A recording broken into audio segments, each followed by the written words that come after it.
That's right, you're now rocking with one of the best. 1/3 to 3 p.m. D.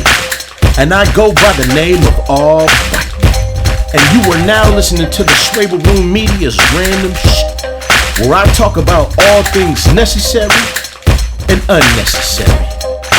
Let's get it.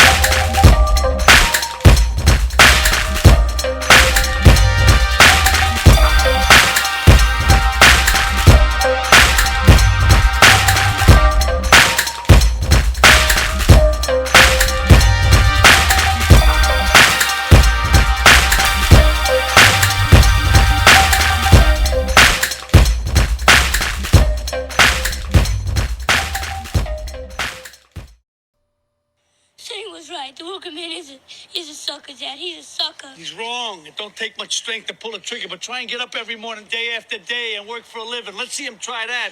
Then we'll see who's the real tough guy. The working man is the tough guy. Your father's the tough guy. But everybody loves him, just like everybody loves you on the bus. It's the same thing. No, it's not the same. People don't love him. They fear him. There's a difference. I understand, Dad. You will when you get older.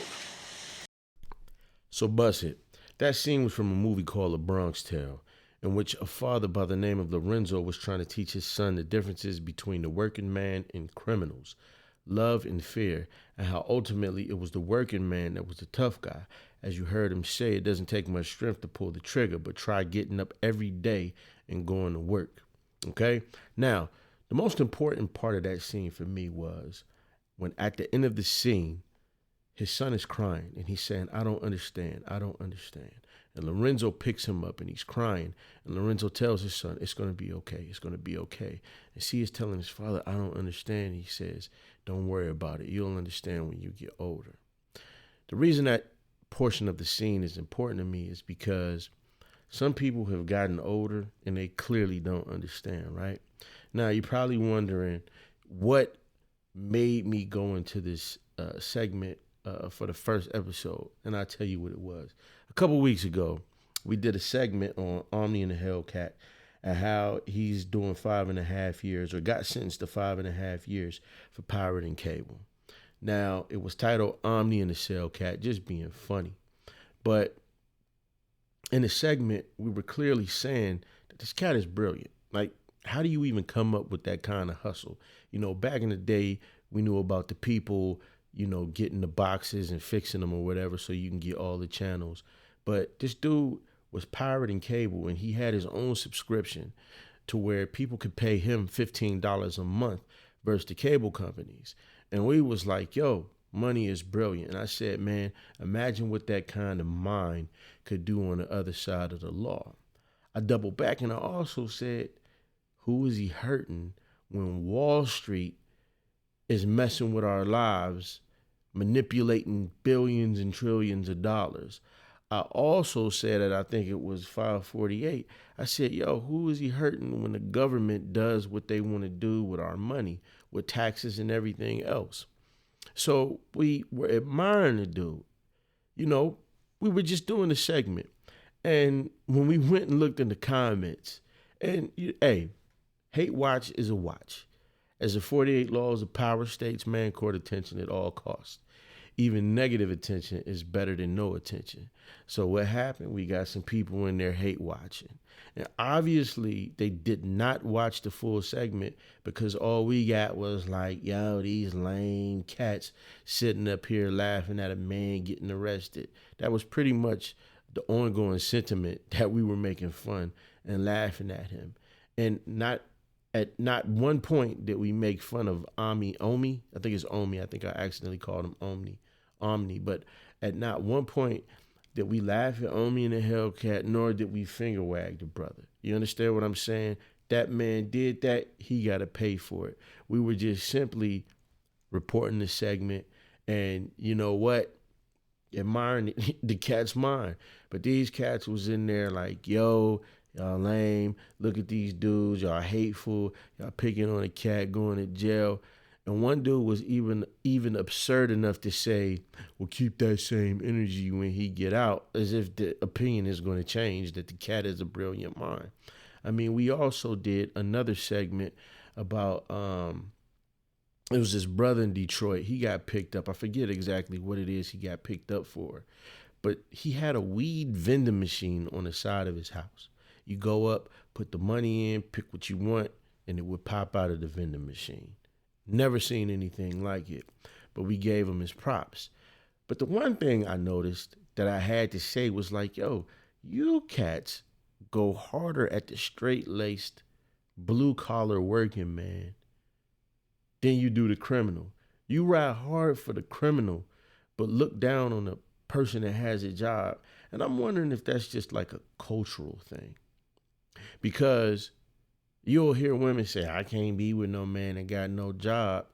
But then when it's a job that they don't find sexy, you understand what I'm saying? Or it's not something that they can brag about, they want to dog the dude out.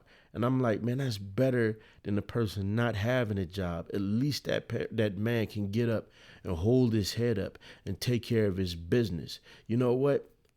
It might not even be a great paying job, but that job might be paying for his college tuition and books for him to go into the next phase of his life.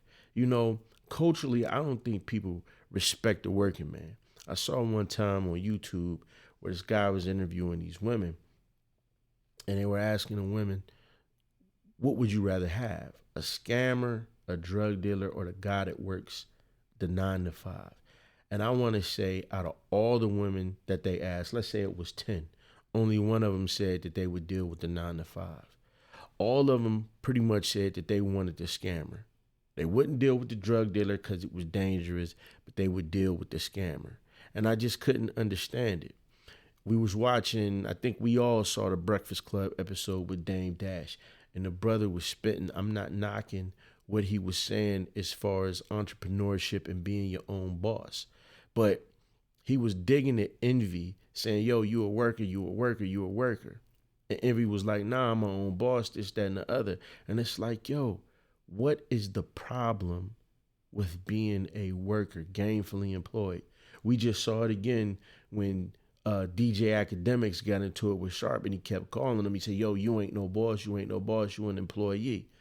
But then he turned around and says, when he was talking to someone else, it's nothing wrong with being an employee. I used to be an employee at, I forget whatever the name of the magazine or the show he was on.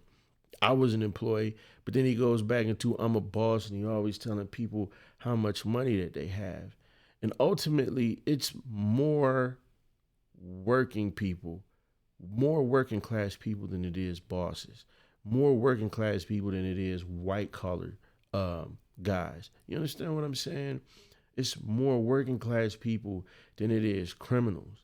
And my thing is, look at what you're risking being a criminal.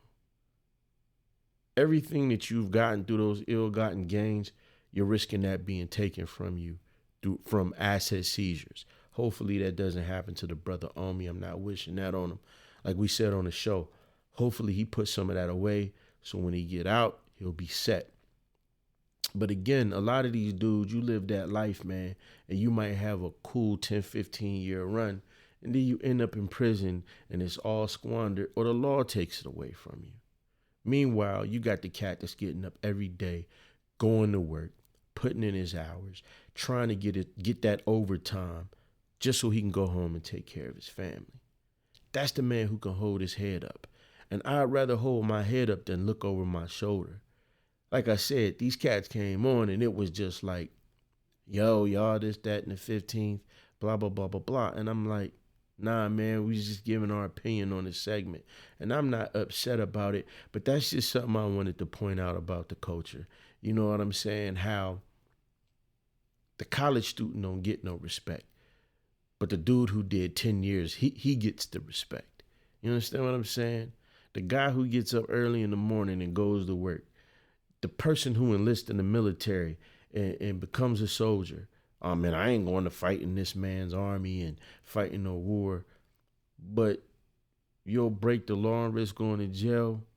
You'll risk being out in them streets and having somebody take your life.